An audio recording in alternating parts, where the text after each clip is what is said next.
Good evening, viewers. Thank you for joining us in Navbharat's Vibe series of webinars. Today, we have with us Mr. Muralidhar Tripathi, CEO and Managing Director, West Coast Retail Private Limited. Good evening, sir, and a very warm welcome to you. Very good evening, sir. Yes. I, Vivek, will be your host. Welcome to the webinar organized by Navbharat Media Group on the topic Future and Challenges Faced by the Retail and Direct Marketing Sector During and Post-COVID. Mr. Muralidhar Tripathi, the Managing Director of West Coast Retail Private Limited, was instrumental in establishing a solid foundation which led to an exponential growth of the company. After playing key role in direct selling company as CEO, he laid the foundation stone of West Coast on 23rd November 2017. His open and consultative management style is anchored around the tenets of his never give up philosophy. Under his leadership, West Coast initiated its operation in India with personal care, healthcare, home care, fashion and FMCG products, rightly foreseeing the future of global environment. Gradually, West Coast introduced products ranging across health and wellness, personal care, FMCG, fashion, footwear, and home care. Today, West Coast offers a wide range of result-oriented products across 6 different categories.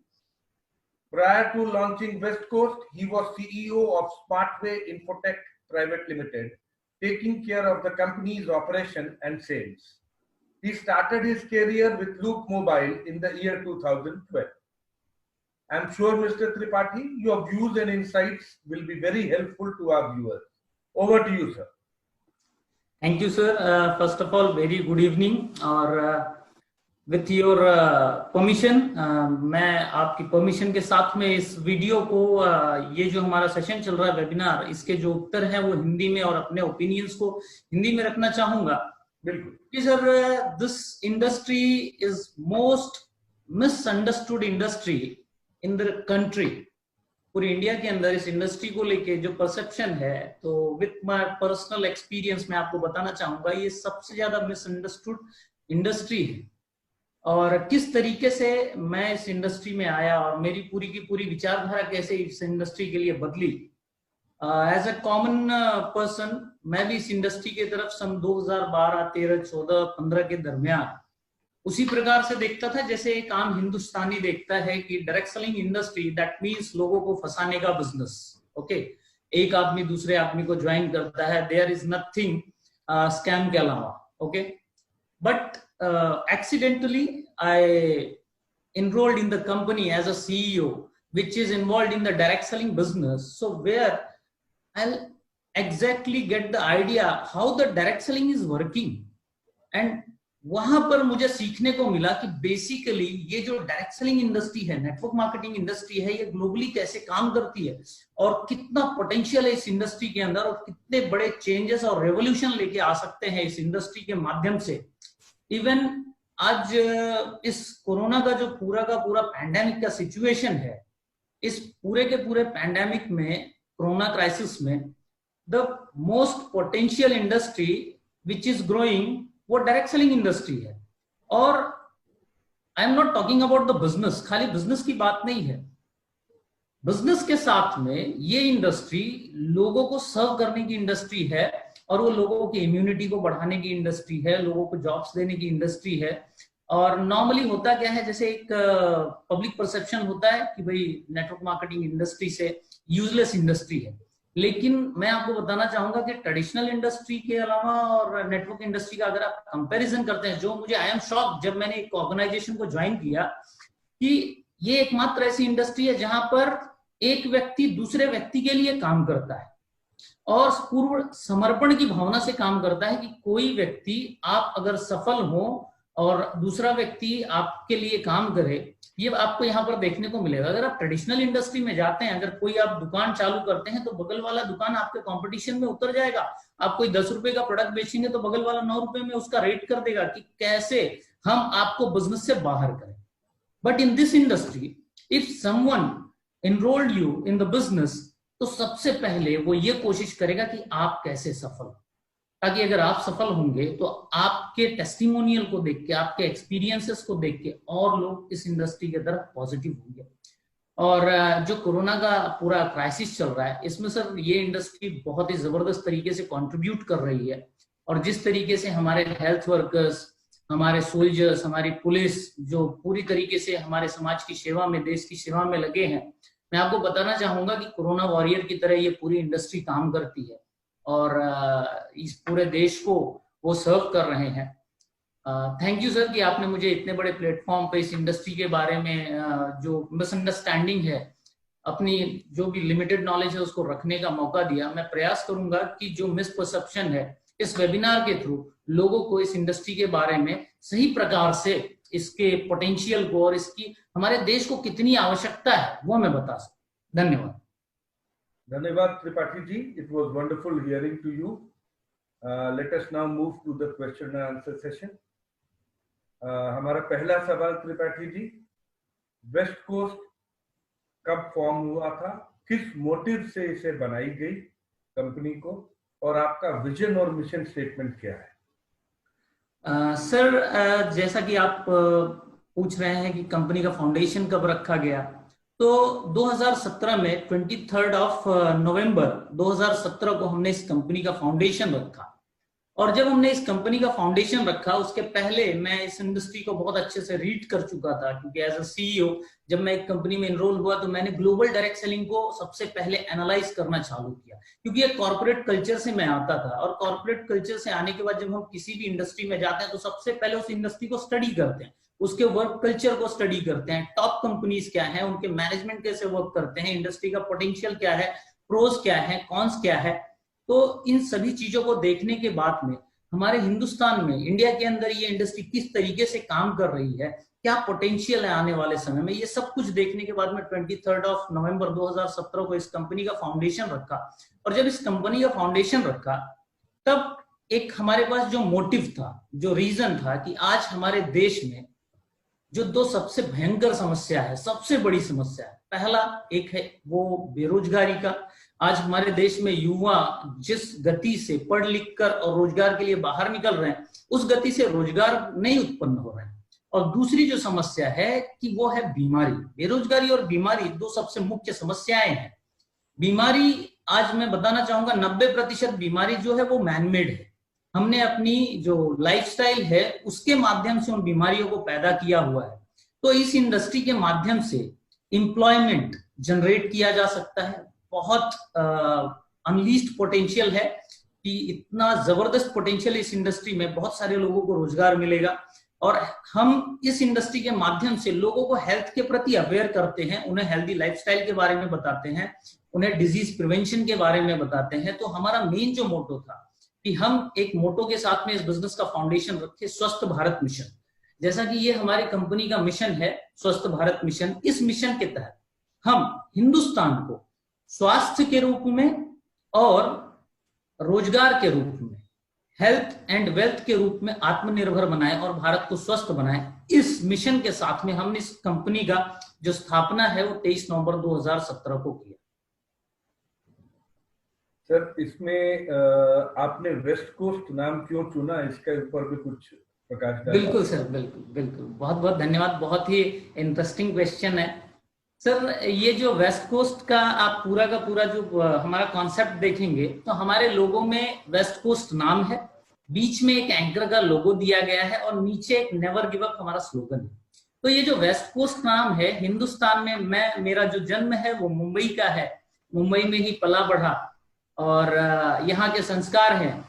और इतिहास में हमें अच्छी तरीके से पता है कि इंडियन नेवी की स्थापना जो की गई, छत्रपति शिवाजी महाराज की जो है वो इसके संस्थापक रहे इंडियन नेवी की। और हम जहां पर रहते हैं मुंबई, गुजरात से लेके केरला तक, ये इंडिया का वेस्टर्न कोस्टल रीजन है। तो हमारी कंपनी की जो स्थापना हुई बॉम्बे में, तो अपनी इस मिट्टी के नाम पर कि हम जहां से हमारी उत्पत्ति हुई है हम उसे कभी भूले नहीं।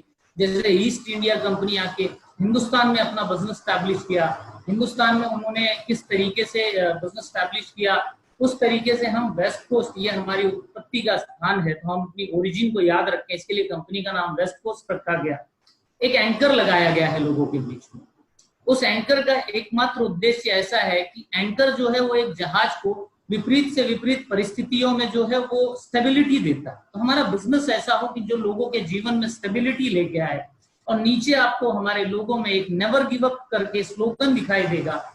नेवर गिव अप जो है वो हमारा एक एटीट्यूड है, फिलॉसफी, कि कितनी ही भयंकर परिस्थिति क्यों ना हो, कितनी ही कठिन समस्याएं क्यों ना हो, आपको किसी भी परिस्थिति में हार नहीं मानना।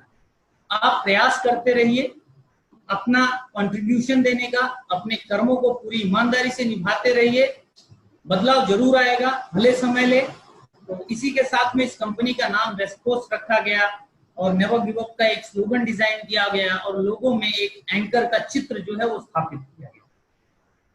बहुत बहुत धन्यवाद। अभी हम दूसरे प्रश्न पर आते हैं। डायरेक्ट सेलिंग और नेटवर्क मार्केटिंग, ये एक अलग चैनल है मार्केटिंग करने का, बिकॉज नॉर्मली ट्रेडिशनल चैनल्स जो होते हैं उनमें या तो डीलर नेटवर्क होता है, ये एजेंसी होती हैं जो मैनेज करती हैं। तो ये डायरेक्ट सेलिंग और नेटवर्क मार्केटिंग का कॉन्सेप्ट क्या है और इस पेंडेमिक में कितनी बाधाएं आई हैं इन direct selling process? Sir basically जो डायरेक्ट सेलिंग है, ये डायरेक्ट सेलिंग एक मेथड है। दो प्रकार के मेथड से प्रोडक्ट्स को सेल किया जाता है।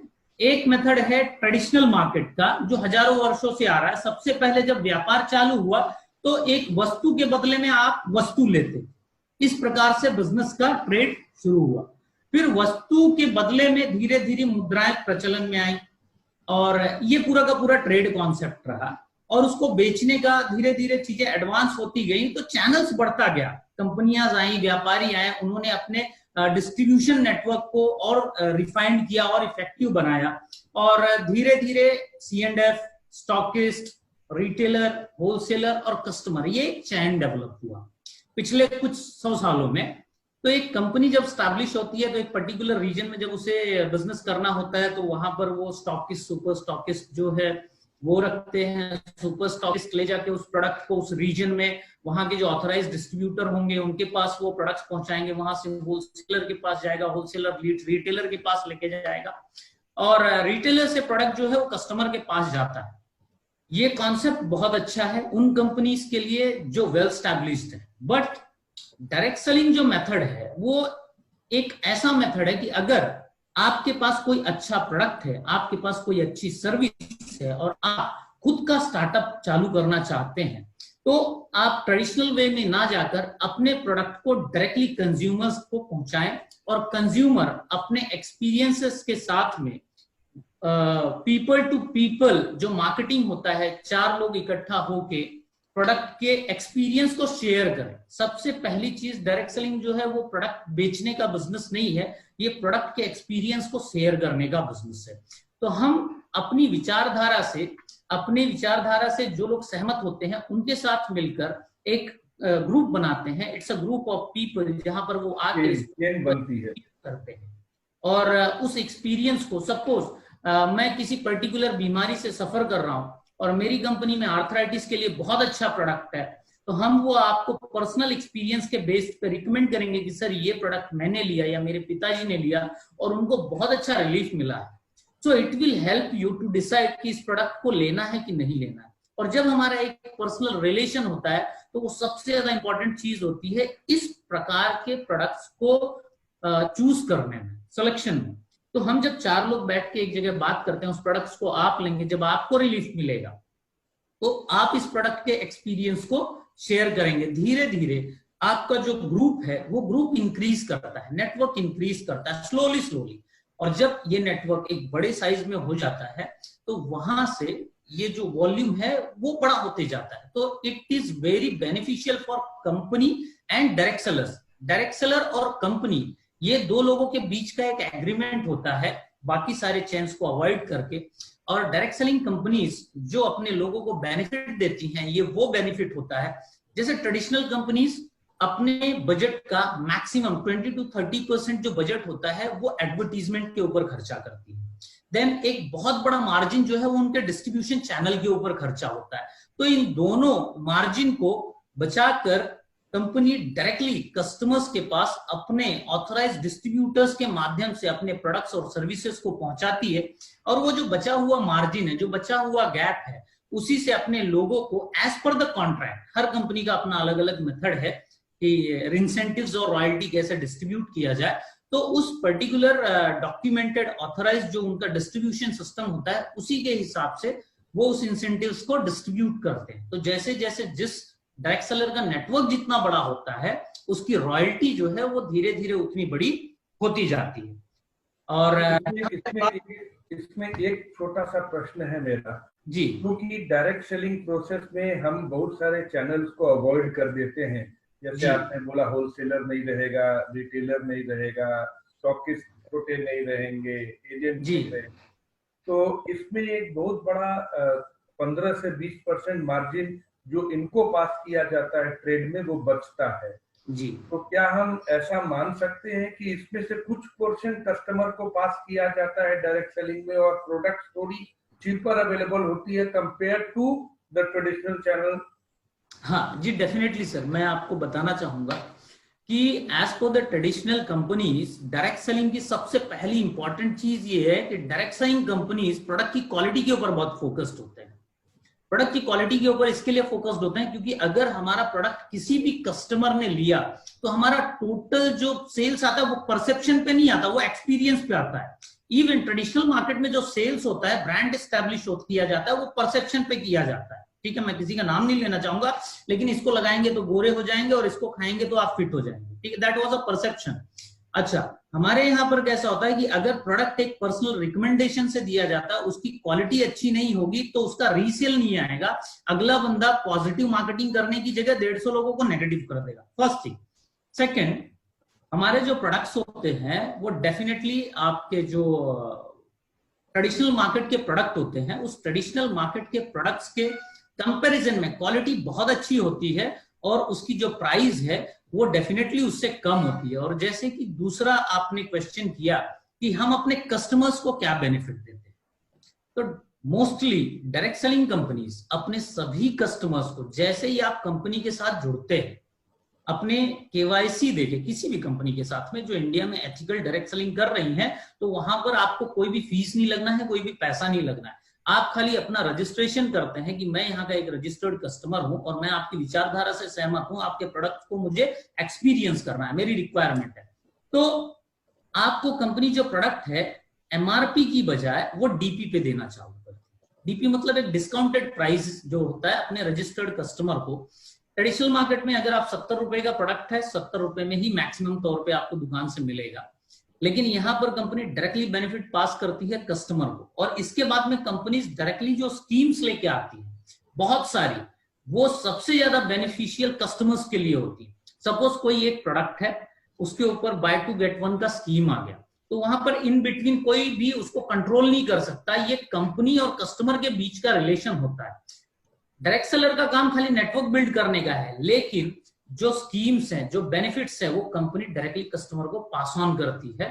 और मैं आपको बताना चाहूंगा कि अगर जैसे फिश ऑयल हो गए, कैल्शियम हो गए, कैल्शियम, विटामिन D3, मैग्नीशियम हो गए, अगर आप इंपोर्टेड कंपनी के प्रोडक्ट्स लेने जाएंगे तो they are near about 1000 rupees, even about 1000 rupees. ठीक है, that product is available in direct selling mostly near about 350 to 500 rupees के प्राइस ब्रैकेट में आपको बहुत अच्छे प्रोडक्ट मिलेंगे। बट होता क्या है कि सर, जब आप कैल्शियम लेने जाएंगे तो कैल्शियम का जो कॉम्पोजिशन है वो आपको 100 रुपए से चालू होके 200 रुपए में भी प्रोडक्ट मिलता है। और सिंपली हम कंपेयर करने लगते हैं कि नॉर्मल कैल्शियम का जो टैबलेट है और जो डायरेक्ट सेलिंग का प्रोडक्ट है, उसके बीच में डिफरेंशिएट जब तक आपको कोई बताएगा नहीं, एज ए नॉर्मल कस्टमर आपको दो प्रोडक्ट दे दिया जाए कि ये कैल्शियम 300 रुपए का है और ये कैल्शियम 200 रुपए का है, तो आपको लगेगा कि डायरेक्ट सेलिंग का प्रोडक्ट महंगा है। लेकिन वो 300 रुपए का जो कैल्शियम है उसकी क्वालिटी आपके इंपोर्टेड कैल्शियम से अच्छी होती है, जो आप 1000 रुपीज में खरीद रहे हैं।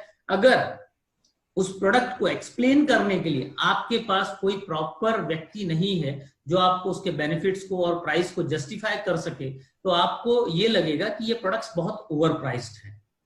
तो ये थोड़ा सा चैलेंज आता है कि लैक ऑफ एजुकेशन और थ्रू द प्रॉपर चैनल अगर प्रोडक्ट ना प्रमोट हो तो उसको हम जस्टिफाई करने में थोड़ी सी दिक्कत आती है। तो ये एक थोड़ा सा चैलेंज है। बाकी ओवरऑल प्रोडक्ट की प्राइसिंग और क्वालिटी जो है वो आपको यहाँ से नॉर्मल ट्रेडिशनल मार्केट से आप कंपेयर करेंगे तो बहुत अच्छा बेनिफिट आपको यहाँ से मिलेगा। तो इसमें जो मुझे एक बात समझ में आती है कि जो आपके कस्टमर्स हैं वही आपके एजेंट्स हो जाते हैं। They are the people who after using the product, if they are happy, they share their experience with 10 more people, और फिर वो जो फिर अगले 10 जो यूज करते हैं वो अपने एक्सपीरियंस को फिर और एक 10 से शेयर करते हैं। फिर इस तरह से वो चेन बनता है जो मल्टीप्लाई करता जाता है। यस आपके कस्टमर ही आपके एजेंट्स हैं, आपके कस्टमर ही आपके प्रमोटर्स हैं, और कस्टमर के एक्सपीरियंस के बेस पर आगे बढ़ता है प्रोडक्ट। और इसीलिए आपको विशेष ध्यान रखना है कि आपके कस्टमर हमेशा प्रफुल्लित रहें, खुश रहें, हैप्पी रहें, एक्साइटेड रहें उस प्रोडक्ट को लेकर। जी। ये मेरी समझ बराबर है सर? बहुत सही, आपने 100% एकदम सही बताया कि हम अभी जो भी हमारे साथ कस्टमर्स आते हैं, ठीक है, उस कस्टमर्स में से सबसे ज्यादा एक्टिवली जो काम करते हैं जिनको उस प्रोडक्ट्स के साथ में रिजल्ट मिलता है। आई कैन एग्जाम्पल, मैं एक एग्जाम्पल आपको देता हूँ। एक जगह हमारे यहाँ पर एक छोटी सी मीटिंग्स होती है, होम मीटिंग्स होती हैं या ऑनलाइन कॉन्फ्रेंसेस होते हैं। फिलहाल तो ऑनलाइन हेल्थ अवेयरनेस मीटिंग्स चलती है। तो बिफोर कोरोना एक छोटी सी मीटिंग हो रही थी और वहां पर एक जो है बुजुर्ग लेडी बैठी थी और आर्थराइटिस के ऊपर जो है वो अवेयरनेस चल रहा था कि आर्थराइटिस कैसे होता है, इसको कैसे प्रिवेंट किया जा सकता है, और अगर किसी को आर्थराइटिस हुआ है तो हमारे पास उसके लिए इफेक्टिव प्रोडक्ट है जो आपके हेल्थ कंडीशन को इंप्रूव करेगा। उन्होंने वो प्रोडक्ट लिया और लिटरली वो बुजुर्ग महिला जो है वो पढ़ी लिखी नहीं है, ठीक, लेकिन मैं आपको बताना चाहूंगा उन्होंने वो प्रोडक्ट लिया, प्रोडक्ट से उनको रिलीफ मिला, और रिलीफ मिलने के बाद में उन्होंने स्वयं नंबर लेके डायरेक्ट सेलर को बुलाया अपने घर पे, हेल्थ अवेयरनेस मीटिंग करी, और आज उनके माध्यम से कम 50 ऐसे लोग हैं जिनको भिन्न भिन्न प्रकार की स्वास्थ्य की समस्याएं हैं और वो कंपनी के रेगुलर फ्रीक्वेंट यूजर हैं। सो डेफिनेटली आपने जो बोला वो 100% जितने भी प्योर डायरेक्ट सेलिंग यही है sir. This is based on experience. अगर इसके अलावा कोई अपॉर्चुनिटी सेल कर रहा है, बेसिकली जो प्योर डायरेक्ट सेलिंग होता है वहां पर पैसे की बात नहीं होगी, वहां पर ड्रीम सेलिंग की बात नहीं होगी। करंटली इंडिया के अंदर कुछ ऐसे लोग हैं, कुछ ऐसी कंपनीज हैं जो इंस्टेड ऑफ प्रोडक्ट जो है वो लोगों के ड्रीम सेल कर रहे हैं। लोगों को जो है वो हाई एक्सपेक्टेशन कि आप जुड़ेंगे, बस आपको जोड़ने से यहाँ से करोड़ों रुपए आ जाएंगे या लाखों रुपए आप कमाने लगेंगे महीने के, या आपको ये मिल जाएगा या आप ये अचीव कर लेंगे। तो instead of product, instead of purpose, जो लोग ड्रीम सेलिंग करते हैं उसकी वजह से नेगेटिव परसेप्शन बनता है। और जैसा आपने समझा ये चीज जो है वो रियल डायरेक्ट सेलिंग। और मैं आपको बताना चाहूंगा आज जो भी वर्ल्ड की टॉप एमएनसी कंपनीज है न्यूट्रास्यूटिकल में, ठीक है, उस कंपनी का आज एनुअल जो टर्नओवर है वो near about $9 billion, single individual company. तो बहुत बड़ा पोटेंशियल है। बस customer satisfaction is very important, customer is the king. अगर आप कस्टमर को सर्व कर रहे हैं तो बहुत अनलिस्ट पोटेंशियल है। ये मुझे एकदम बात समझ में आ रही है, क्योंकि one unsatisfied customer can create a hell of a problem for the company. So आपको ये विशेष ध्यान रखना है कि आपके सभी कस्टमरों को ड्रीम खाली सेल नहीं किया जा रहा है, ड्रीम के साथ उनको एक्चुअल उनको बेनिफिट्स भी होने चाहिए। और अगर उनको एक्चुअल बेनिफिट्स होगा तो they will get involve and they will promote the product further, और एक चेन सी बनेगी जिससे कि मार्केट एक्सपैंड कर जाएगा और कंपनी भी एक्सपैंड करेगी और उससे प्रोडक्ट का यूजेज, मार्केट शेयर सब बढ़ेगा। हम अपने नेक्स्ट सवाल पर आते हैं। डायरेक्ट सेलिंग बिजनेस की हिस्ट्री क्या है?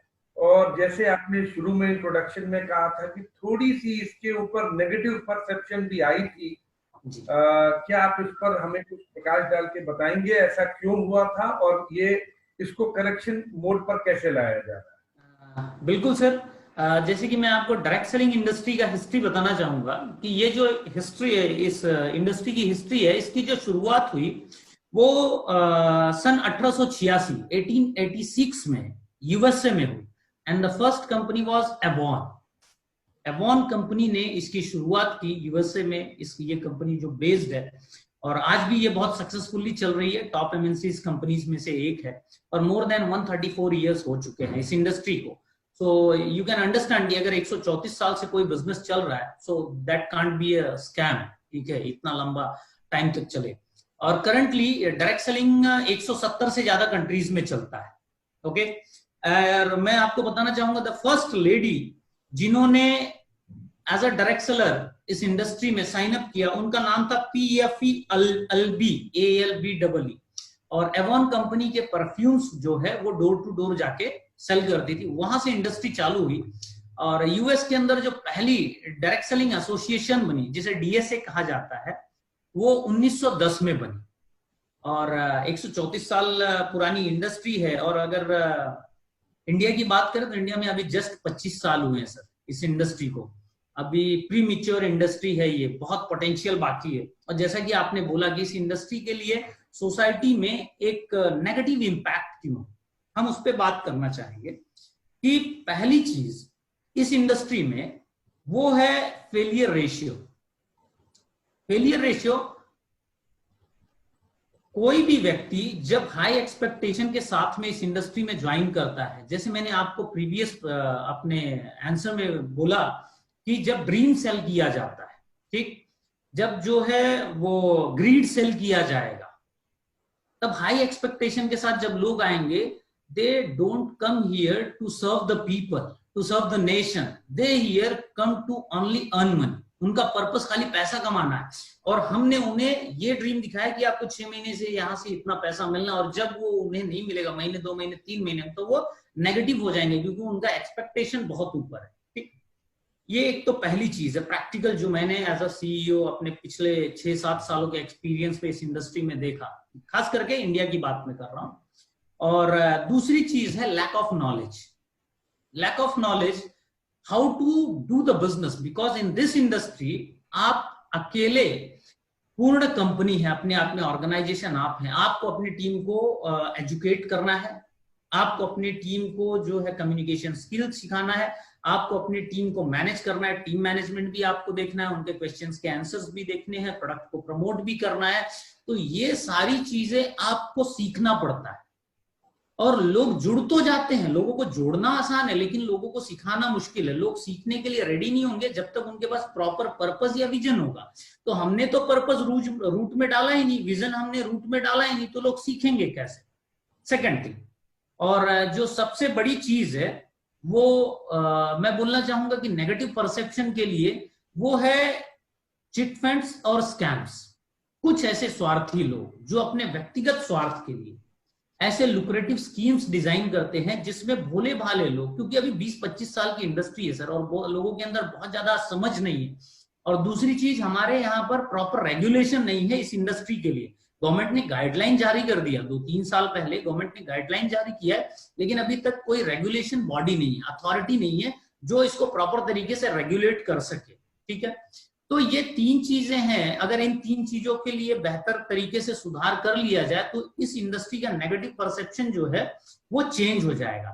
लोगों को थोड़ा सा समय लगेगा, क्योंकि 130 साल की इंडस्ट्री जहां पर है, वहां पर इंडस्ट्री बहुत मेच्योर हो चुकी है। 30-30 बिलियन डॉलर का यूएस का सेल्स है, तो वहां पर लोग इसे अच्छे से समझ रहे हैं। जापान में बहुत अच्छा बिजनेस हो रहा है, कोरिया में बहुत अच्छा बिजनेस हो रहा है, वहां पर मेच्योर इंडस्ट्री। हमारे यहाँ अभी प्रीमेच्योर इंडस्ट्री है, इसकी प्रॉपर लोगों को समझ नहीं है, इसकी नॉलेज नहीं है, और इसीलिए लोगों में भ्रांति है कि डायरेक्ट सेलिंग मतलब ये जो है लोगों को जोड़ने का काम, और ये जोड़ने का काम ही नहीं है। This is the pure business. ये एक ऐसा बिजनेस है जहां पर आपके पास सबसे पहले एक ऐसा विचार होना चाहिए कि मैं अपने बिजनेस के माध्यम से पैसा कमाने के लिए नहीं आया हूं, लोगों को सर्व करने के लिए आया हूं। उनके जीवन में मेरे बिजनेस और मेरे विचारों के माध्यम से क्या बदलाव आएगा। एक अच्छा इंसान, उसकी सोच बदलनी चाहिए जो मेरे बिजनेस में ज्वाइन करे। उसके घर के माहौल में, बच्चों के संस्कार में, हर प्रकार का जब चेंज आएगा तो हम एक अच्छी कम्युनिटी बिल्ड कर पाएंगे। तो इन चीजों की कमी है sir. We are working day by day. हमारे जैसे बहुत सारे लोग, बहुत सारे यंग एंटरप्रेन्योर्स इस इंडस्ट्री की रिक्वायरमेंट है। और मेरा मानना ऐसा है कि इसी के लिए हमने स्वस्थ भारत मिशन चालू किया है। तो ज्यादा से ज्यादा युवाओं को लेके इस इंडस्ट्री के प्रति लोगों की जो मानसिकता है, जो लोगों की विचारधारा है, उसको बदल सके। सर, ये इस इंडस्ट्री में डिजिटल प्लेटफॉर्म का रोल कितना है, क्योंकि ये तो बहुत बड़ा रोल होगा डिजिटली सेल करने का जो आजकल प्रोसेस हुआ है, तो ये एक बहुत बड़ा रोल प्ले करता होगा in direct marketing. Definitely sir, मैं आपको बताना चाहूंगा कि बिफोर कोरोना पैंडेमिक वर्किंग जो कल्चर रहा इस इंडस्ट्री का, कोरोना के पहले यहाँ पर जो 90% काम होता था, 90% काम वो फिजिकल होता था। लोग लोगों से व्यक्तिगत मिलते थे। इस इंडस्ट्री में परसेप्शन था कि आप लोगों को कॉल पे बिजनेस का प्रपोजल या इस बिजनेस के बारे में या मीटिंग के लिए इनवाइट ना करें। ठीक, लोगों से आप जाके मिल के बात करें। मीटिंग करना है तो आप घर पे बैठ के मीटिंग करें। लेकिन जब कोरोना का पैंडेमिक आया तो उसके बाद में पूरा का पूरा 360 डिग्री चेंज हो गया, जहां पर हम लोग अपने वर्कशॉप्स, प्रोडक्ट की ट्रेनिंग, बिजनेस की training, business management, team management, लोगों के साथ एक जगह गैदर होके हम लोग करते थे। अब तो वो कर नहीं सकते क्योंकि सिचुएशन वैसी नहीं थी, तो हमको शिफ्ट करना पड़ा। पूरी की पूरी इंडस्ट्री ने अपने आप को शिफ्ट किया और अब लोग डिजिटल प्लेटफॉर्म को, इवन जिन लोगों को प्रॉपर तरीके से लेटर लिखना नहीं आता, मैं बोलना चाहूंगा, जो लोग प्रॉपर लिटरेट मतलब इंग्लिश और मोबाइल फोन चलाना नहीं जानते थे, वो लोग अब जूम के थ्रू, गूगल मीट के थ्रू डेली सुबह शाम मीटिंग अटेंड कर रहे हैं, अपने नॉलेज को इंक्रीज कर रहे हैं, प्रोडक्ट की ट्रेनिंग ले रहे हैं। और ये जो चीज हुआ है ये कंपनीज के लिए भी बेनिफिशियल है और हमारे डायरेक्ट सेलर्स, इवन कस्टमर्स के लिए भी बेनिफिशियल है। क्यों? क्योंकि जैसे मान लीजिए मुझे किसी नए रीजन में बिजनेस करना था, तो इसके पहले 90% स्थिति में क्या होता था, मुझे वहां फिजिकल जाना पड़ता था। ट्रैवलिंग के एक्सपेंसेस, होटल एकोमोडेशन के एक्सपेंसेस होते थे, लोग वहां पर आते थे, तो ये बहुत ज्यादा लेंथी प्रोसेस और बहुत इन्वेस्टमेंट लगता था। लेकिन अब कोरोना के बाद में लोगों ने अपने आप को डिजिटलाइज शिफ्ट किया है। अब लोग इस बिजनेस को ऑनलाइन ही कर रहे हैं। 90% बिजनेस आज के समय में ऑनलाइन हो रहा है। जो लोग नहीं सीखे थे वो सीख रहे हैं, बहुत लोग सीख चुके हैं और धीरे धीरे ये पूरा बिजनेस डिजिटल जा रहा है। और डिजिटल जाने से समय की भी बचत हो रही है, कंपनी की और डायरेक्ट सेलर की भी, और बिजनेस भी काफी ग्रो कर रहा है। सर, इसमें इस डायरेक्ट सेलिंग प्रोसेस में यूथ के लिए काफी फायदेमंद है। जो लोग जो पहले नौकरी के पीछे दौड़ते थे, ये बिजनेस पर अपने आप को जोड़ सकते हैं। तो why people, specially youth, should invest in time and energy in network marketing? Sir, अभी मेरी उम्र जो है वो 29 साल की कंप्लीट हुई है, 30 साल का हूं, तो मैं एक यूथ ही हूँ, युवा हूं, और युवाओं की सोच को और उनकी आवश्यकताओं को भली भांति समझ सकता हूं, ऐसा मेरा मानना है। और मैं बताना चाहूंगा कि डायरेक्ट सेलिंग, मैं पैसे की बात तो नहीं करता, लेकिन पैसे के अलावा उन सभी चीजों को एक एक करके क्लियर करूंगा कि क्यों एक युवा को इस इंडस्ट्री को ज्वाइन करना चाहिए। बेसिकली अगर आप इस इंडस्ट्री में आते हैं तो ये इंडस्ट्री आपको वो चीजें देती है जो आपको कहीं पर भी पैसे से नहीं मिल सकती। सबसे पहले आप जब इस इंडस्ट्री में आते हैं तो आपको जो है वो इस इंडस्ट्री से मिलता है सेल्फ कॉन्फिडेंस, कि आप एक कॉन्फिडेंट व्यक्ति बन के उभर के आते हैं। आपका एटीट्यूड चेंज होता है यहाँ पर आपको एक पॉजिटिव एनवायरनमेंट मिलता है। यहाँ पर कंपनी से लेके आपके जो कलीग्स हैं, जिनके माध्यम से आप सिस्टम में आए हैं, वो आपको एक पॉजिटिव एटीट्यूड डेवलप होता है इस बिजनेस में आने के बाद। टाइम मैनेजमेंट कैसे करना है, टीम मैनेजमेंट कैसे करना है, आपकी कम्युनिकेशन स्किल इंक्रीज होती है, लोगों से कैसे रिलेशन बिल्ड करना है, रिलेशनशिप बिल्डिंग आप यहां से सीखते हैं। ड्रीम और आप बिलीफ, ये दो चीजें जो यूथ के अंदर सबसे इंपॉर्टेंट है। अगर युवा व्यक्ति के पास या किसी भी व्यक्ति के पास ड्रीम नहीं है तो वो जीवन में कोई भी सकारात्मक काम या कोई भी ऐसा काम नहीं कर सकता जिससे खुद की लाइफ या दूसरों की लाइफ जो है वो चेंज है। तो इस इंडस्ट्री में आने के बाद में आपको ड्रीम जो है वो आपके ड्रीम सेट होते हैं, आपका बिलीफ स्ट्रांग होता है कि आप कर सकते हैं, क्योंकि इस इंडस्ट्री में आपको स्क्रैच से करना पड़ता है। यहाँ पर आपका कलीग, आपके अपलाइन, आपके दोस्त आपको विश्वास दिलाते हैं कि अगर आप लो एनर्जी भी फील करते हैं, आपके अंदर कॉन्फिडेंस की भी कमी है, तो पूरा का पूरा आपका टीम, पूरा का पूरा आपका कम्युनिटी आपको ये भरोसा दिलाएगा, आपके लिए काम करेगा कि आपका कॉन्फिडेंस कैसे इंक्रीज हो, आपका बिलीफ सिस्टम कैसे इंक्रीज हो। दूसरी चीज, जैसे मैंने आपको बताया, विचार, आपके वर्क एथिक्स, ये यहां से आपको बहुत प्योर मिलेंगे। बहुत अच्छे वर्क एथिक्स आपके डेवलप हो जाएंगे, जो आपको जब आप इस इंडस्ट्री में काम करें ना करें डजेंट मैटर, लेकिन आपको इस इंडस्ट्री से ये सारी चीजें सीखने को मिलेंगी। आप कहीं भी बाहर किसी भी इंडस्ट्री में जाएंगे, वहां पर आप बहुत अच्छे तरीके से ग्रो करेंगे और एक अच्छा ह्यूमन बीइंग निकल के आएगा, एक अच्छा नागरिक, जिम्मेदार नागरिक निकल के आएगा। चैलेंजेस को कैसे हैंडल किया जाए इस इंडस्ट्री में सिखाया जाता है कि आप आएंगे, जब इस बिजनेस को लेके जाएंगे, इस प्रोडक्ट को लेके जाएंगे, तो वहां से कैसे नेगेटिव कमेंट्स आएंगे, कैसे नेगेटिव रिएक्शंस आएंगे, उनको कैसे हैंडल करना है। फिर रिस्पॉन्सिबिलिटी कि अगर आप as a leader, as a direct seller इस कंपनी के प्रोडक्ट को प्रमोट कर रहे हैं, या किसी को आप इस बिजनेस में as a business partner join कर रहे हैं अपनी ऑर्गेनाइजेशन में, तो आपकी रिस्पॉन्सिबिलिटी, अगर एक व्यक्ति ने आपको ज्वाइन कर लिया तो आप इस बिजनेस को छोड़ नहीं सकते। क्यों? क्योंकि आपके विश्वास के ऊपर उस व्यक्ति ने इस ऑर्गेनाइजेशन को ज्वाइन किया है। तो रिस्पॉन्सिबिलिटी, लीडरशिप, वैल्यूज और how to start with the zero from scratch. आप जहां कहीं पर भी, वहां से कैसे नई चीजों की शुरुआत की जाती है, कैसे नई चीजों का उत्थान किया जाए और कैसे लोगों को लेके एक बड़ा काम, बड़ा चेंज लेके आया जाए। अगर ये आपको सीखना है, सर दुनिया में कोई दूसरी इंडस्ट्री नहीं है, मैं बताना चाहूंगा, जहां पर आपको ये सारी चीजें फ्री ऑफ कॉस्ट में सीखने को मिले और पूरा का पूरा इकोसिस्टम मिलके आपको सिखाता है। कंपनी की पूरी ताकत लगी होती है, कंपनी के मैनेजमेंट का पूरा ताकत लगा होता है, आपकी पूरी टीम का ताकत लगा होता है। इवन जो आपके क्रॉस लाइंस टीम है, अपोनेंट टीम, वो भी ये कोशिश करती है कि आप इन सारी चीजों को जल्दी से जल्दी सीखें। क्यों? सपोज एज अ लीडर मैं बॉम्बे में काम करता हूं और कोई मेरी अपोनेंट टीम है ऑर्गेनाइजेशन में और वो काम करती है झारखंड में। अगर वो टीम बेहतर परफॉर्म करेगी और मेरे कॉन्टेक्स्ट झारखंड में है, तो झारखंड में अच्छा एनवायरनमेंट बनेगा और चांसेस ज्यादा होगा कि मेरी टीम भी उस एनवायरनमेंट के अंदर अच्छे से ग्रो कर पाए। तो ये चीजें आपको यहां से सीखने को मिलेगी। और दूसरी चीज, for the youth this is the best opportunity in all over the world, जहां पर वो अपनी स्टडी को चालू रखते हुए या अगर वो जॉब कर रहे हैं, उस जॉब को करते हुए, बहुत सारी चीजें सीखते हुए एक अच्छा करियर जो है, अपॉर्चुनिटी जो है वो बिल्ड कर सकते हैं। उनकी स्टडीज जब तक कंप्लीट होगी, वो फाइनेंशियली स्टेबल हो चुके होंगे। तो ये एक बहुत बड़ी चीज है और उसको बिल्ड करने के लिए आपको पैसे की रिक्वायरमेंट नहीं है, स्पेस की रिक्वायरमेंट नहीं है, इंफ्रास्ट्रक्चर की रिक्वायरमेंट नहीं है। जस्ट आपको डिसीजन लेना है कि नहीं, मैं जीवन में अगर आप कुछ करना चाहते हैं तो बाकी किसी चीज की आवश्यकता नहीं है। एकमात्र इंडस्ट्री है, यहाँ पर सब कुछ आपको सिस्टम देगा, प्रोडक्ट भी सिस्टम देगा, सपोर्ट भी। आपके खुद के लगन की आवश्यकता है। हाँ जी, बिल्कुल। अच्छा, अब अपने नेक्स्ट सवाल पर हम आते हैं सर। कोविड-19 पेंडेमिक में सोशल डिस्टेंसिंग, हैंड सैनिटाइजेशन, बहुत सारे ऐसे नए नॉर्मल्स हैं जो फॉलो करने पड़ रहे हैं अपने आप को बचाने के लिए।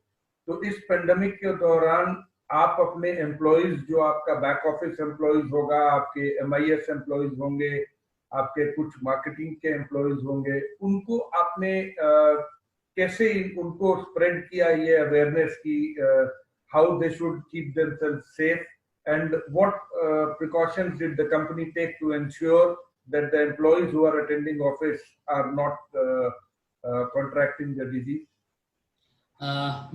बिल्कुल सर, एक्चुअली जब फर्स्ट लॉकडाउन हुआ and when our prime minister Shri Narendra Modi ji, उन्होंने अनाउंस किया कि ये लॉकडाउन होने जा रहा है, तो दैट वाज अनएक्सपेक्टेड, क्योंकि इसके पहले कभी ऐसी स्थिति हमने देखी नहीं थी पूरे के पूरे जीवन काल में।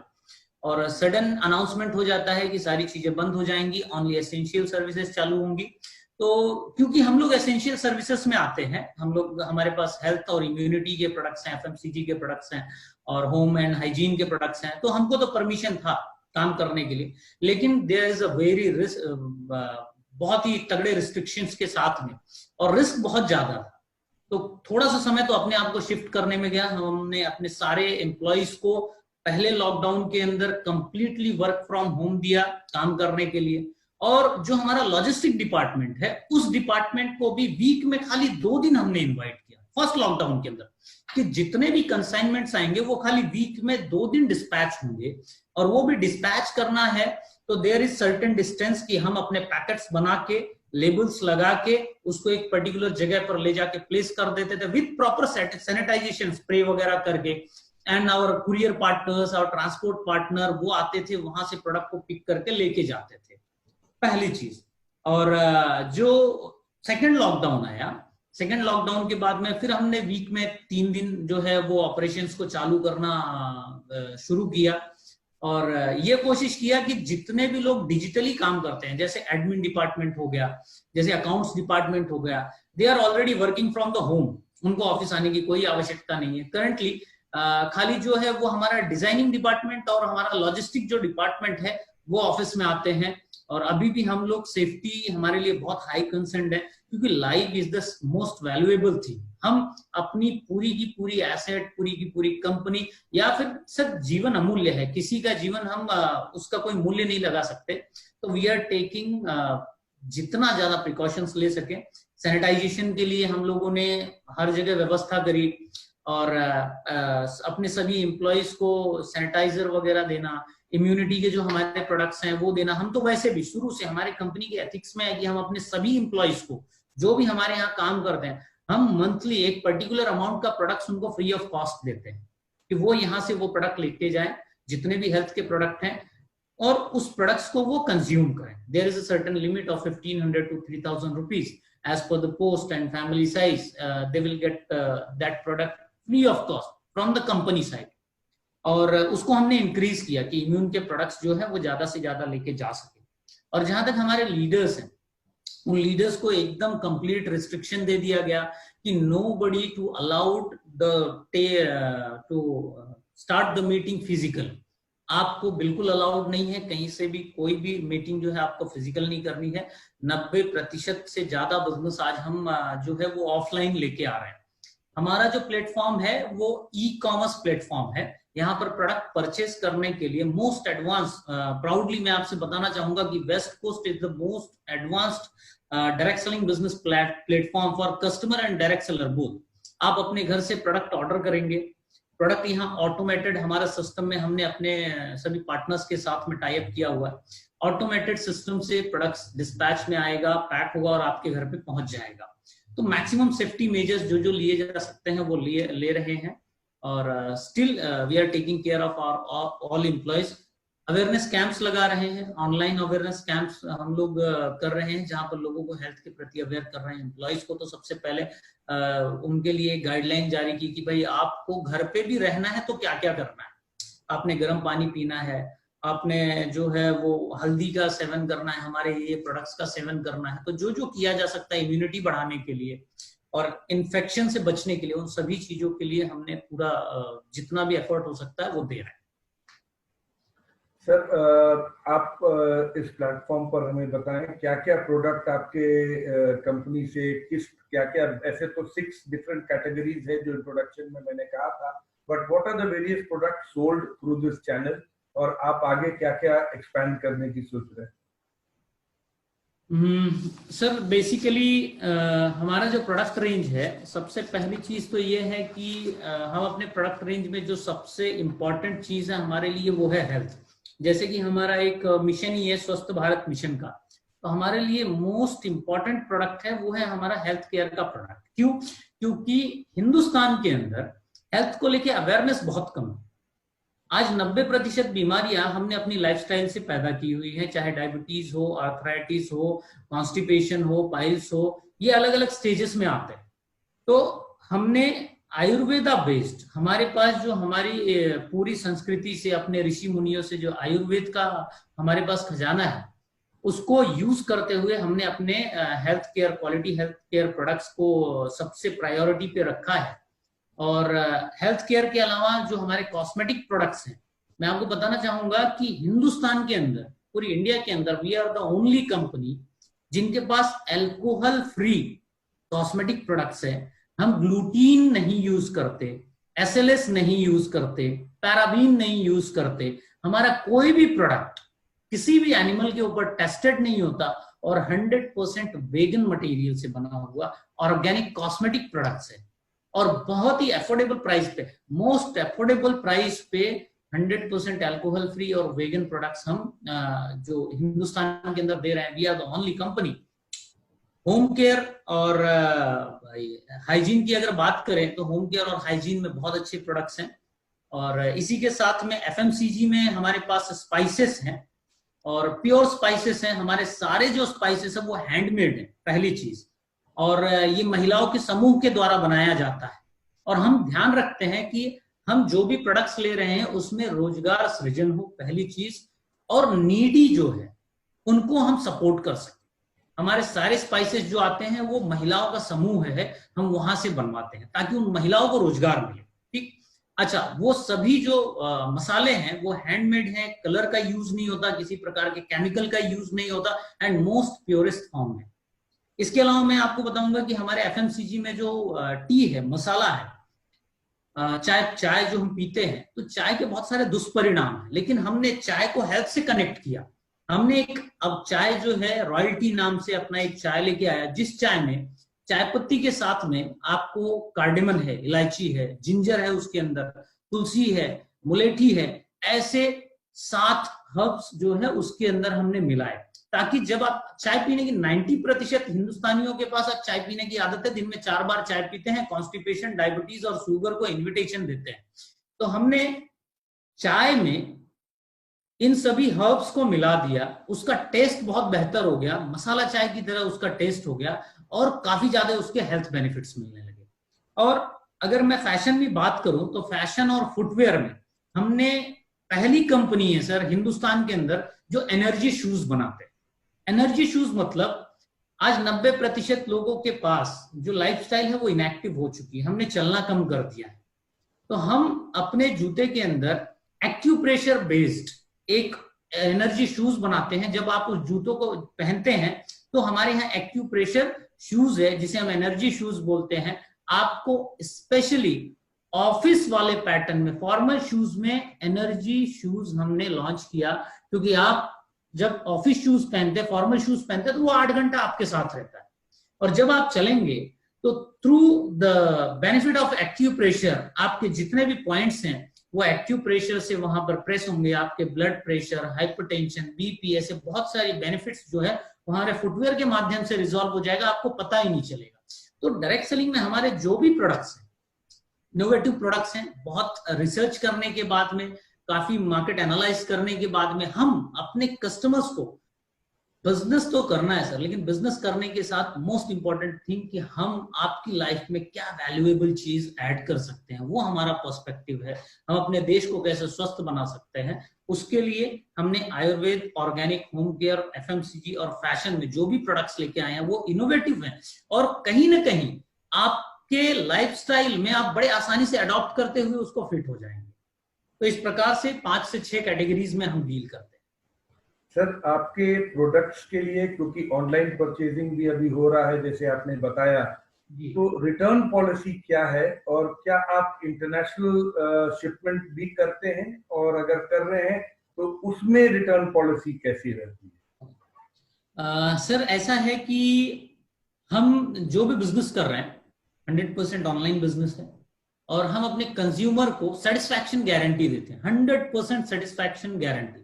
अगर आप कोई भी प्रोडक्ट लेते हैं और प्रोडक्ट से सेटिस्फाइड नहीं है, तो from the date of billing within the 30 days, आप जब प्रोडक्ट लेते हैं उससे 30 दिनों के अंदर अगर आपको प्रोडक्ट पसंद नहीं आता तो आप उसे वापस कर सकते हैं। आपको 2 ऑप्शन दिया जाता है, आइदर रिप्लेसमेंट और रिफंड। अगर आप सेम वैल्यू का कोई दूसरा प्रोडक्ट लेना चाहते हैं तो वी विल वेलकम, और अगर आप रिफंड चाहते हैं तो हम रिफंड भी आपको जो है उस प्रोडक्ट्स के अगेंस्ट में देते हैं।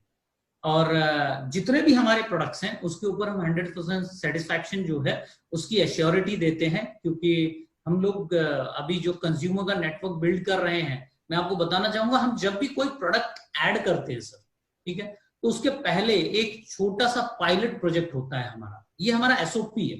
जैसे सपोज अगर हमें कोई एक नया प्रोडक्ट ऐड करना है पाइल्स के ऊपर, ठीक है, तो हम उस प्रोडक्ट को डेवलप करते हैं, and free samples it will distributed to minimum more than 100 people who is suffering from the same disease. Okay, हम उनके ओपिनियंस लेंगे देने के बाद में कि सर आपको क्या रिजल्ट मिला, आपकी क्या ओपिनियन, और अगर 80% से ज्यादा लोग उस प्रोडक्ट से सेटिस्फाइड नहीं है तो हम ऐसा प्रोडक्ट अपने प्रोडक्ट पोर्टफोलियो में ऐड नहीं करते।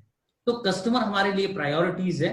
और अगर कस्टमर हमारा कोई भी कस्टमर हमसे सेटिस्फाइड नहीं है, प्रोडक्ट से सेटिस्फाइड नहीं है, तो हम उनके ओपिनियंस का वेलकम करते हैं, उसके ऊपर सीरियसली काम करते हैं और उस प्रोडक्ट के सामने अगर वो रिफंड चाहे तो रिफंड ले लें और अगर उन्हें रिप्लेसमेंट करना है रिप्लेसमेंट ले लें। और जहां तक बात आई इंटरनेशनल शिपिंग की, तो करंटली हमारा पूरा का पूरा फोकस जो है वो इंडिया के ऊपर है। हिंदुस्तान को अभी हमारी आवश्यकता है, तो हम अभी अपने फोकस को डाइवर्ट नहीं करना चाहते हैं। As a young entrepreneur I am focusing on the country. सबसे पहले हम अपने घर में काम करेंगे, जब यहाँ पर हम स्टेबल हो जाएंगे, अपने लोगों को एम्पावर कर लेंगे और उसके बाद ही हम कहीं पर दूसरे मार्केट के ऊपर फोकस करेंगे। इसलिए मैंने ये सवाल किया था क्योंकि अगर आप डिजिटली कर रहे हैं तो डिजिटल हैज नो बाउंड्रीज। तो आपके वेबसाइट पर कहीं बाहर से, नेपाल से, आसपास के देशों से भी लोग कोशिश कर सकते हैं लेने का, तो इसलिए मैंने ये सवाल किया। बिल्कुल सर, मैं अगर कोई कस्टमर अगर प्रोडक्ट्स परचेज करता है तो देयर इज नो बाउंड्री, वो प्रोडक्ट परचेज कर सकते हैं। बट मैं एक्सप्लेन करना चाहता हूं कि ओवरसीज में जब आप प्रोडक्ट परचेज करते हैं तो जब ये प्रोडक्ट आपके पास जाएगा तो वहां की जो लोकल टैक्सेशन है, जो इंपोर्ट ड्यूटी वगैरह है, that will be a whole responsibility of the customer, पहली चीज।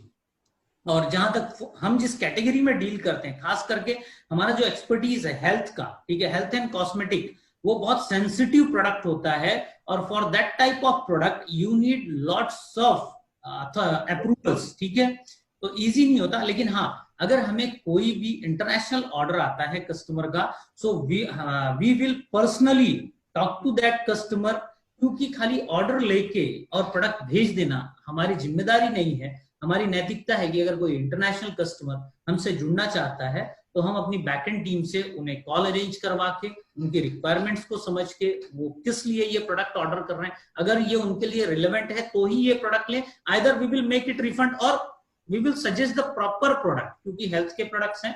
तो अगर कोई इंटरनेशनल कस्टमर्स का ऑर्डर आता है तो वी आर वेरी हैप्पी, और हमारा तो काम ही है लोगों का हेल्प करना, चाहे वो हमारे देश के हों चाहे बाहर के लोग हों। सर, अपना नेक्स्ट सवाल ये है कि लॉकडाउन के दौरान काफी लॉजिस्टिक चैलेंजेस फेस करने पड़े होंगे, बिकॉज आपका तो लॉजिस्टिकली बहुत ही स्ट्रांग होना चाहिए, बिकॉज आप कुरियर से भेजते होंगे या आप ट्रांसपोर्ट से भेजते होंगे। तो लॉजिस्टिक चैलेंजेस होने के कारण आपके बिजनेस को कितना इफेक्ट हुआ था in the start of the pandemic, और क्या अभी अगस्त होते होते क्या वो रिकवर कर गया बिजनेस? सर, पैंडेमिक की वजह से जो सबसे बड़ा चैलेंज आया वो लॉजिस्टिक का ही चैलेंज है। सभी इंडस्ट्री को वो फेस करना पड़ा और उसमें हम भी एक इंडस्ट्री है।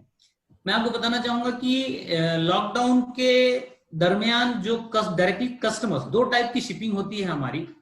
एक हमारे यहाँ पर जो डिस्ट्रीब्यूटर्स है, ठीक है, और वो जब स्टॉक पॉइंट लेते हैं, हमारे यहाँ दो टाइप की शिपिंग होती है। एक होती है स्टॉक पॉइंट की शिपिंग और एक होता है कस्टमर का शिपिंग, जो डायरेक्टली कस्टमर्स के ऑर्डर आते हैं। तो जो डायरेक्टली कस्टमर्स के ऑर्डर आते हैं, नॉर्मल प्रोसीजर ये होता है, नॉर्मल डेज में ऑर्डर आया, पैक हुआ, हमारे ऑटोमेटेड कुरियर पार्टनर्स आते हैं, प्रोडक्ट ले जाके डिलीवर कर देते हैं।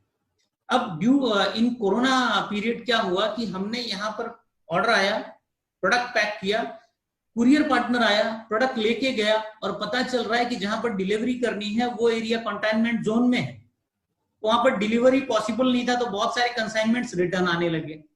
तो हमको सबसे पहले ये वेरीफाई करना पड़ा कस्टमर्स के लिए कि भाई कंटेनमेंट जोन है, तो हम उसकी डिलीवरीज जो है वो होल्ड करते थे जब तक वो एरिया ओपन नहीं होता था, पहली चीज। और उसमें बहुत सारा एफर्ट लगता था कि कस्टमर से कांटेक्ट करना, बात करना, एरिया कंटेनमेंट जोन में है कि नहीं है, कुरियर पार्टनर से जो है वो देखना, पता चले अभी जब मैं शिपिंग कर रहा हूँ तो वो एरिया ग्रीन जोन में है और जब तक शिपमेंट वहां पहुंच रहा है 2 केसेस मिल गए तो पूरे के पूरे एरिया को कंटेनमेंट जोन में कन्वर्ट कर दिया गया। देन इसके बाद में जो नॉर्मल टाइम पीरियड लगता था, नॉर्मल डेज में अगर कोई कंसाइनमेंट यहां से लेकर दिल्ली अगर 2 दिन में पहुंच रहा था, तो वही प्रोडक्ट इन कोरोना क्राइसिस 4 दिन से 5 दिन लेने लगा डिलीवरी के लिए। और ट्रांसपोर्ट की अगर बात करें तो जो ट्रांसपोर्टर्स हमारे कंसाइनमेंट को 1 हफ्ते के अंदर यहां से लेकर कैलकाटा या झारखंड या उड़ीसा पहुंचाते थे, वही प्रोडक्ट 15-15, 20-20 दिन लेने लगा वहां पर डिलीवरी होने के लिए। उसका कारण ये रहा कि जब कोरोना क्राइसिस आया तो सभी लोग शहरों से अपने गांव की तरफ मूव करने लगे। तो चाहे वो ड्राइवर हो, चाहे लोडिंग अनलोडिंग स्टाफ हो, तो जो हमारे ट्रांसपोर्ट पार्टनर्स हैं उनको भी ये चैलेंजेस फेस करने पड़ रहे थे। और between lockdown 1, lockdown 2 and lockdown 3, इस पीरियड में सबसे पहला जो मोस्ट अफेक्टेड टाइम रहा वो लॉकडाउन 1 एंड लॉकडाउन 2 रहा।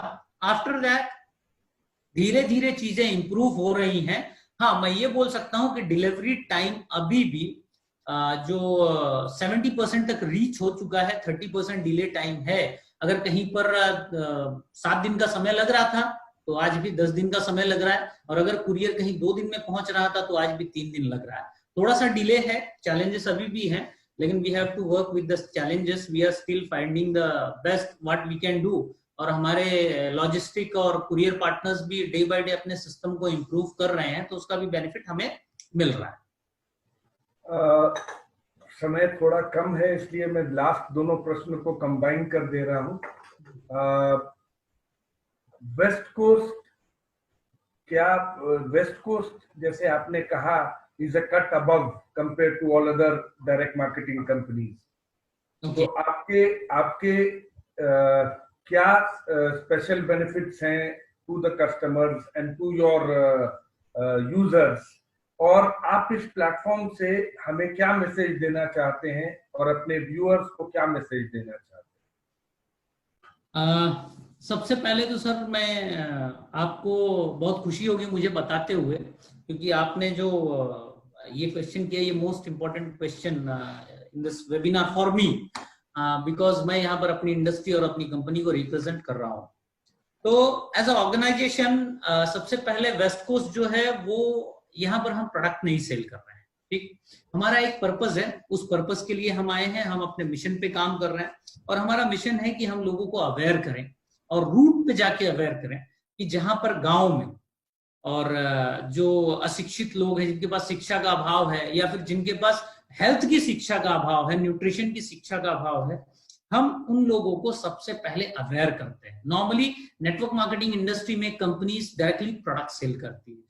हमारा प्रायोरिटी प्रोडक्ट सेल करना ना होके लोगों को अवेयर करना है, और जिन लोगों को इस प्रकार की बीमारी है या फिर जो सफर कर रहे हैं उनके लाइफ में कंट्रीब्यूट करना है। दूसरा कि एज अ ऑर्गेनाइजेशन आप अगर हमारे साथ इनरोल होते हैं और हम अपनी कंपनी के माध्यम से एम्प्लॉयमेंट जनरेट कर रहे हैं, और एज अ इंडस्ट्री मैं आपको बताना चाहूंगा कि खास करके वेस्ट कोस्ट में क्यों लोग जुड़े और इस डायरेक्ट सेलिंग इंडस्ट्री को क्यों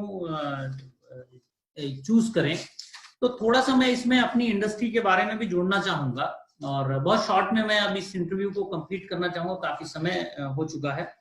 सर, इंडिया में डायरेक्ट सेलिंग इंडस्ट्री जो है वो 25 साल की हुई है अभी, और करंटली हमारा जो टर्नओवर है वो $2.5 बिलियन का टर्नओवर है। लगभग 20,000 करोड़ का बिजनेस इस इंडस्ट्री का हो रहा है हिंदुस्तान के अंदर। और इसके कंपैरिजन में अगर मैं आपसे बोलूं कि मलेशिया जैसे छोटे कंट्रीज जिनकी पॉपुलेशन 4 करोड़ के आसपास है, मलेशिया जैसा छोटा कंट्री जिसकी पॉपुलेशन 4 करोड़ के आसपास है, वो $6 बिलियन का टर्नओवर करते हैं। और अमेरिका का जो एनुअल टर्नओवर है इस इंडस्ट्री का वो मोर देन $30 बिलियन है। लास्ट 2019 का मैं आपको बता रहा हूँ, 2019 में अमेरिका ने $30 बिलियन किया है, जापान ने $23 बिलियन का टर्नओवर किया है, कोरिया ने $13 बिलियन का टर्नओवर किया, मलेशिया $6 बिलियन किया है, जबकि मलेशिया का पॉपुलेशन आपको मालूम है 4 करोड़ के आसपास की पॉपुलेशन है, and they are doing $6 billion का बिजनेस। और इंडिया का लास्ट ईयर का जो टर्नओवर था वो ओनली $2.5 बिलियन का टर्नओवर। मतलब 135 करोड़ की आबादी है, बहुत बड़ा मार्केट है, 50% से ज्यादा युवा हैं जिनको रोजगार चाहिए, पहली चीज। दूसरी चीज, आपके पास बहुत बड़ा मार्केट है जिनको हेल्थ में गाइडेंस की रिक्वायरमेंट है, और जो लोग सफर कर रहे हैं उन्हें हमारे और हमारे प्रोडक्ट की आवश्यकता है, दूसरी चीज। और आपको एक ऐसी ऑर्गेनाइजेशन से जुड़ने का मौका मिलेगा जहां पर एक पर्पस है स्वस्थ भारत मिशन का। ये देश हमारा है, देश की समस्याएं हमारी हैं।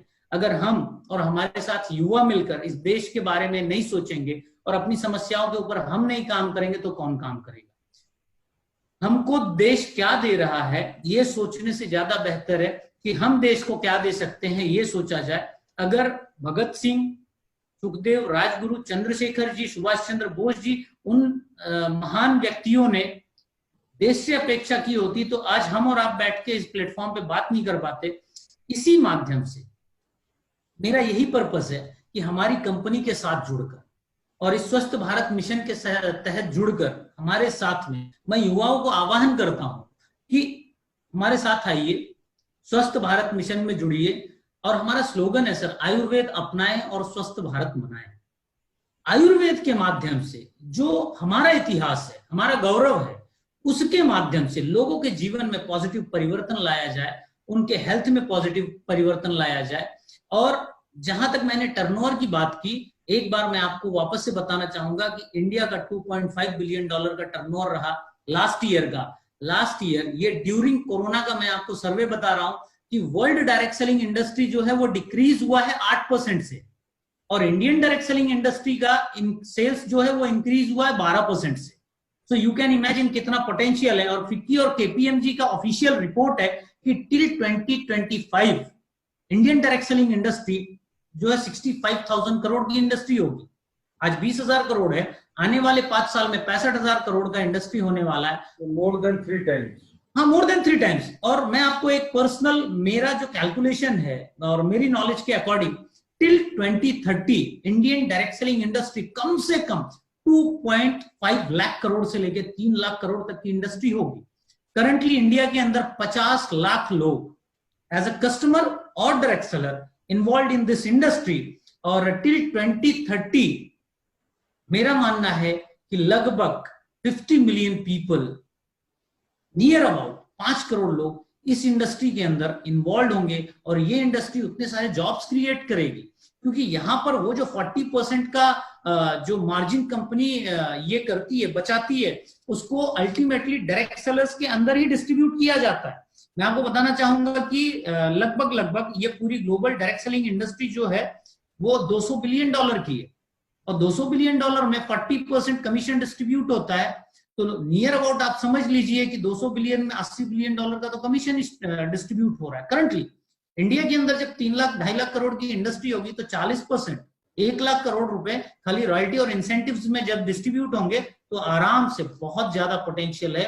लाखों करोड़ों युवाओं को यहाँ से रोजगार मिलने की संभावना है, और एक ऐसा प्लेटफॉर्म जहां से आप बहुत कुछ सीख सकते हैं, एक अच्छा व्यक्तित्व उभर के आएगा और देश को हम कंट्रीब्यूट कर पाएंगे। सबसे बड़ी बात तो ये है। तो आपके माध्यम से मुझे एक अच्छी बात और भी क्या लगती है कि डायरेक्ट सेलिंग बिजनेस यूथ को एंटरप्रेन्योर बनाने की ओर बढ़ता है। वो अपनी काम भी कर सकता है, अपने ऑफिस भी अटेंड कर सकता है और साथ साथ में ये व्यवसाय भी कर सकता है। तो it gives an opportunity for everyone, especially youth, to also become an entrepreneur. हम अपने इस कार्यक्रम को अब समाप्त करते हैं क्योंकि समय अब खत्म हो चला है। I would take this opportunity to share with you कि नवभारत की रीच क्या है। As per the latest IRS figures, हमारी महाराष्ट्र में 34 लाख रीडर हैं जो नवभारत पढ़ते हैं, और 6 लाख रीडर है जो हमारी मराठी एडिशन नवराष्ट्र है उसे पढ़ते हैं। कुल मिलाकर हमारी 40 लाख से ऊपर पाठक संख्या है महाराष्ट्र में।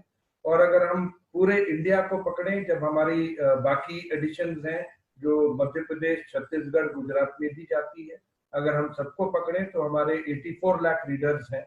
और जल्द ही एक बार कोरोना थोड़ी कंट्रोल हो जाए तो हमारा लक्ष्य था 100 लाख रीडर पहुंचने का, जो हम पहुंचेंगे। Thank you viewers for joining us today in this informative webinar. Thank you Tripathi ji, God bless you. Thank you sir, बहुत बहुत धन्यवाद आपका कि आपने ये अवसर दिया कि इस इंडस्ट्री के बारे में लोगों से शेयर कर सके। और बहुत अच्छी इंडस्ट्री है और आपने इतने बड़े प्लेटफॉर्म पे जो मौका दिया अपनी बात को रखने के लिए, आपका बहुत बहुत आभार, बहुत बहुत धन्यवाद। और आशा करते हैं आपसे इसी प्रकार से जुड़कर समाज के लिए और देश के लिए काम करते रहें। धन्यवाद।